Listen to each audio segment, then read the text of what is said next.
సీతాయన. శ్రీరామచంద్రమూర్తికి, సీతామాతకు, ఆంజనేయ స్వామికి నా హృదయపూర్వక ధన్యవాదాలు. సమస్త గురుమండలికి నా హృదయపూర్వక ధన్యవాదాలు తెలుపుకుంటూ, నా చిరకాల ప్రశ్నలకు సమాధానం సీతాయనం. శ్రీరాముని దయచేతను నారూడిగ సకల జనులు నౌరాయనగా, ధారాళమైన నీతులు నోరూరగ చెవులు పుట్ట నుడివెద సుమతి. బాల్యంలో 1-1.5 సంవత్సరాల వయసులో మాటలు స్పష్టంగా పలకటం రాగానే తెల్లవారుజాము 4:30-5 గంటల మధ్య మా తాతగారు అంటే తల్లి యొక్క తండ్రి, మా అందరము, నా తరువాత 15 మంది మనుమలు మనవరాళ్ళు అందరికీ తప్పనిసరిగా మొట్టమొదట నేర్పిన పద్యం అంట ఇది. నేను అక్కడే పెరగటం వల్ల అదంతా నాకు తెలుసు. అంతేకాదు, ఉదయం సాయంత్రం స్నానం తరువాత చెలసాని మల్లికార్జునరావు గారు మా ఇంట్లోని సీతారామ లక్ష్మణ ఆంజనేయ స్వామిల చిత్రం ముందు నిలబడి ప్రతి పూట 10 నిమిషాలు వారితో మాట్లాడుతుండేవారు. మా అమ్మమ్మ లక్ష్మీకాంతమ్మ గారు ఉదయం నుంచి వంట, పూజ, ఖాళీ సమయాల్లో రాట్నం ముందు కూర్చుని ఏకులు వడుకుతూ దేవుడి పాటలు పాడుకుంటూ ఉండేది. అమ్మమ్మ గారి ఇంట్లో అందరం పెద్దవాళ్ళు, నేను ఒక్కదానినే చిన్నపిల్లను. అందువల్ల వాళ్ళు చెప్పిన మాట వినటం తప్ప అల్లరి అలవాటు కాలేదు. వాళ్ళ మధ్య భక్తి అబ్బింది అనలేను, కానీ ఆ రాముడు సీత ఎక్కడో నా లోపల ముద్రించుకుపోయాడు.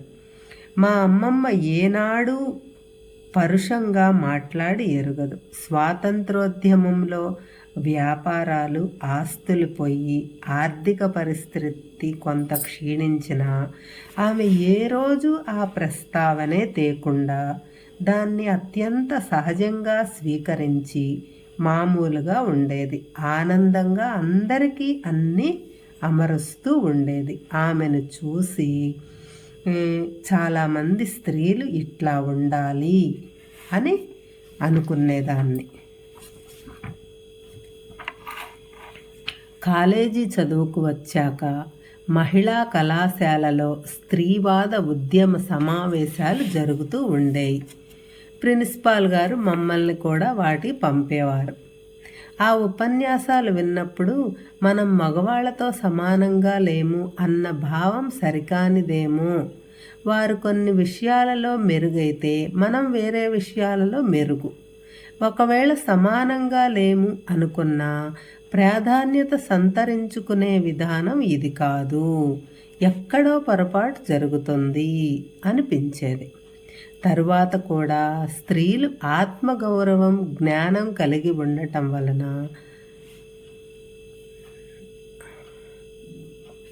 కానీ దానికోసం పోరాటాలు, వ్యక్తిత్వాలు, ఘర్షణలకు పాల్పడి జీవితాలు దుర్భరం చేసుకోవటం అవివేకం. ఆధునిక ఉన్నతి, విద్యావంతులైన మహిళలలో కొందరి ఆలోచన విధానంలో ఏదో లోపం ఉన్నట్టు అనిపించేది. అప్పట్లో 1970 దశకంలో రంగనాయకమ్మ గారి రామాయణం విషవృక్షం చదివితే నవ్వు వచ్చిందే తప్ప ఈ విప్లవ భావాలు రగలలేదు.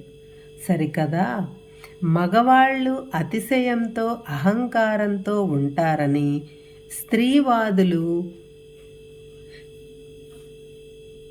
అనేవి పరిశీలిస్తే ఎక్కడో తప్ప వాళ్ళు కూడా మామూలుగానే, సాధారణంగానే కనిపించేవారు.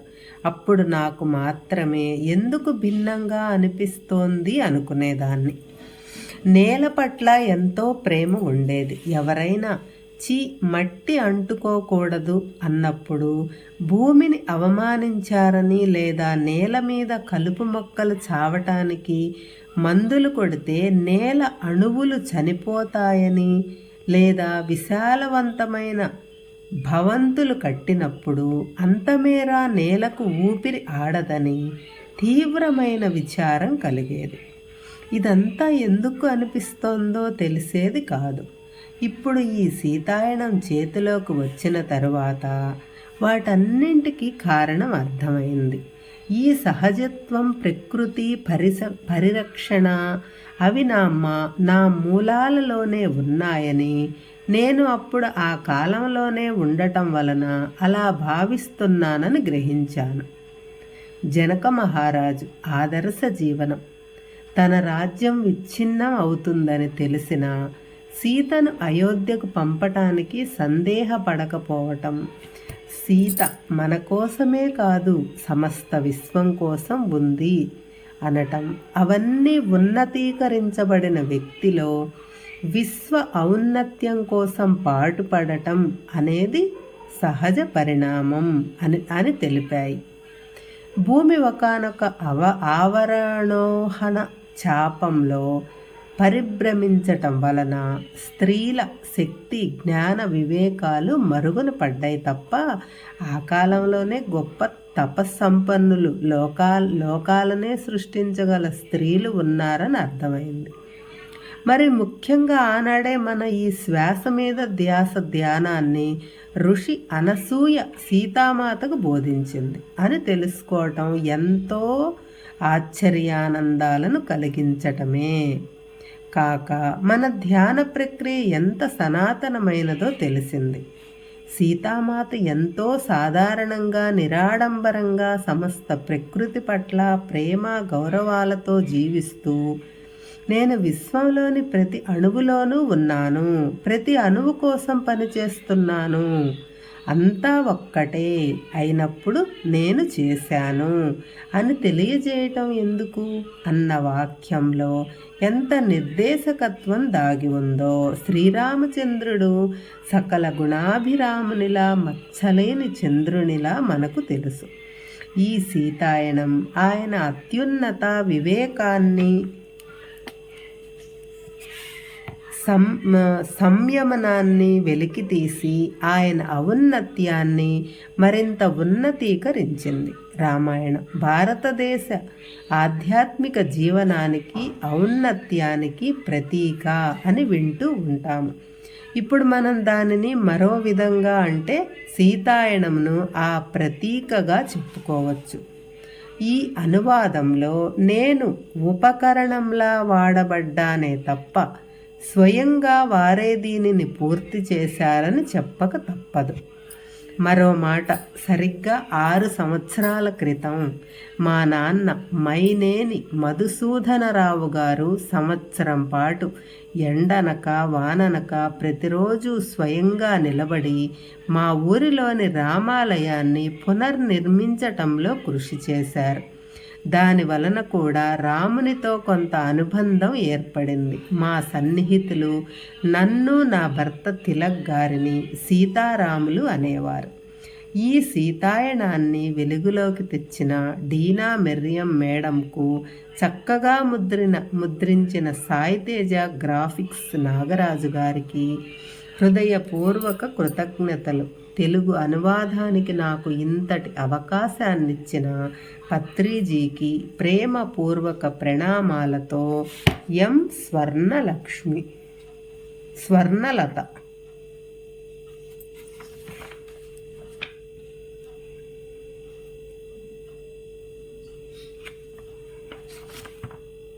ఇది 1వ భాగం. మిథిల విదేహ రాజ్యం. భారతదేశం మిథిలలో బాల్యం. నేను మిథిల అని పిలువబడే ప్రాచీన విదేహ రాజ్యంలో పేద బ్రాహ్మణ పూజారుల కుటుంబంలో జన్మించాను. అంటే మీనాక్షి చెప్తుందనమాట. ఇది అనేక తరాలకు ముందే దురదృష్టం మమ్మల్ని వెన్నాడి మేము జనక మహారాజు కుటుంబంలో పరిచారకులుగా ఉన్నాము. నా తండ్రి మహారాజు హ్రసవ రోమ జనక, ఆ తరువాత ప్రసిద్ధి పొందిన క్షీరధ్వజ జనకుల పరివారంలో పరిచారకునిగా ఉండేవారు. ఆయన తండ్రి, తాత కూడా వారి పరివారంలోనే అలాగే ఉండేవారు. అందువలన మా తండ్రి దగ్గరకు వచ్చేసరికి రాజ ప్రసాదంలో మా కుటుంబానికి ఒకానొక గౌరవనీయమైన స్థానం ఉండి మిగిలిన పరిచారకులు సహాయకుల నుంచి గౌరవాధారాలు అధికంగా పొందేవాళ్ళం.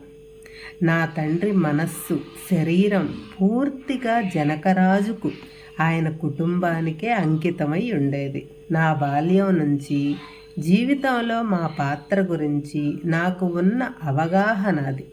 మహారాజు అవసరాలు తీర్చటం కోసం చేయవలసిన ఏ పనైనా నా తండ్రికి తక్కువదిగా అనిపించేది కాదు. నాకు మా అమ్మ జ్ఞాపకం లేదు. ఆమె నా బాల్యంలోనే చనిపోయింది. మా కుటుంబంలో నేను మా నాన్న మాత్రమే ఉండేవాళ్ళం. అనేక మంది పరిచారికులు బాల్యంలో నా పట్ల శ్రద్ధ వహించిన ఆయన తన పనులు చేస్తున్నప్పుడు నేను ఆయన కనుసన్నలలో ఉంటూ ఆయన వెనకే తిరిగేదాన్ని. నా చిన్నతనంలో రాజ్యపాలన తండ్రి నుంచి కుమారునికి చేతులు మారింది. శీరధ్వజ జనక రాజు అయ్యాడు. ఆయన ప్రజలకు సాధారణంగా మహారాజు పట్ల ఉండే అంకితత్వం, వినయాలను మించి అందరి మన్ననలు పొందేవాడు. మా తండ్రికి ఒక కొత్త రాజు పట్ల గొప్ప గౌరవం ఉందని వేరే చెప్పక్కర్లేదు. రాజప్రసారంలో పరివారానికి మాలాంటి వారికి ఆయన జనక మహారాజు. తండ్రి కంటే ఎక్కువ ఆయన పట్ల ప్రేమ, గౌరవం, ప్రభు అని పిలిచేవాళ్ళం. ఆయన మాలో చిన్న పెద్ద అందరికీ వయస్సుతో నిమిత్తం లేకుండా తండ్రి వలె ఉండేవారు. రాజ్యంలో ఆయనను కేవలం మహారాజులా కాక ఒక ఋషి, ఒక గొప్ప యోగిలాగా పరిగణించేవారు. దేశంలో అతి కొద్ది మందే మహారాజులు మాత్రమే ఆయనతో సరిపోల్చదగినవారు ఉండేవారు. ఈ విషయం మా నాన్న మాత్రమే కాక ఎంతోమంది నమ్మేవారు. మహారాజు ఒకానొక వ్యక్తి లోపలికి, హృదయంలోకి చూస్తారు అని, బాహ్య రూపాన్ని కాదు అని, మనుషుల స్థాయిని బట్టి విచక్షణ చూపరు అని నా బాల్యంలోనే మా నాన్న నాకు చెప్పేవాడు. అది అందరికీ తెలిసిన సత్యమే. దానివల్ల ప్రజల మనస్సులలో ఆయన స్థానం మరింతగా సుస్థిరమైంది. మహారాజుకు ప్రజలకు మధ్య పరస్పర ప్రేమ బంధం ఉండటం వలన రాజ్యంలో అసాధారణ శాంతి, ఐక్యతలు ఉండేవి. ఆయన పట్ల వ్యతిరేకత అన్న మాటే లేదు. ఎప్పుడూ అందరి శ్రేయస్సు కోసమే పాటుపడే ఆయన చర్యలను ప్రశ్నించేవారే లేరు. నేను పెరిగి పరిచారికగా సేవ చేయటం మొదలుపెట్టినప్పుడు ఆ రాజప్రసాదం ఎంతో అందంగా ఉండేది. కానీ గొప్పతనాన్ని, సంపదను సూచించే చిహ్నాలు ఎక్కువ ఉండేవి కావు. నిరాడంబరత్వం, సౌందర్యం కలగలిసి ఉండేది. చేతి వృత్తుల వారి కళాకృతులతో చక్కగా నేయబడిన బట్టలతో రాజప్రసారం అలంకరించబడి ఉండేది. మహారాణి సునయన గాఢ సౌందర్యాభిలాషి కలిగి రాజప్రాసాదంతో పాటు మొత్తం మిథిలలో ఉన్న వాతావరణాన్ని సృష్టించటంలో తోడ్పడేది. మహారాజు దంపతులకు పిల్లలు లేరు. దానికి కారణం జనక మహారాజు యొక్క తాపసిక ప్రకృతి. ఆయన తన సమయంలో చాలా భాగం ఋషి మునులను సందర్శించటంలోనూ, వారికి తమ రాజప్రాసారంలో ఆతిథ్యం ఇవ్వటంలోనూ లేదా ధ్యాన సాధనలో గడిపేవారు. సుదూర తీరాల నుంచి ఆయనను సందర్శించటానికి ఎంతోమంది వచ్చేవారు.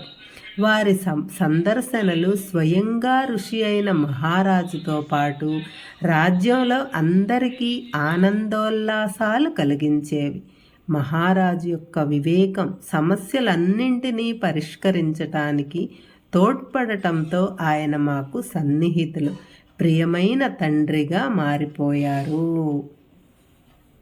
జై శ్రీరామ్. జై సీతారాం.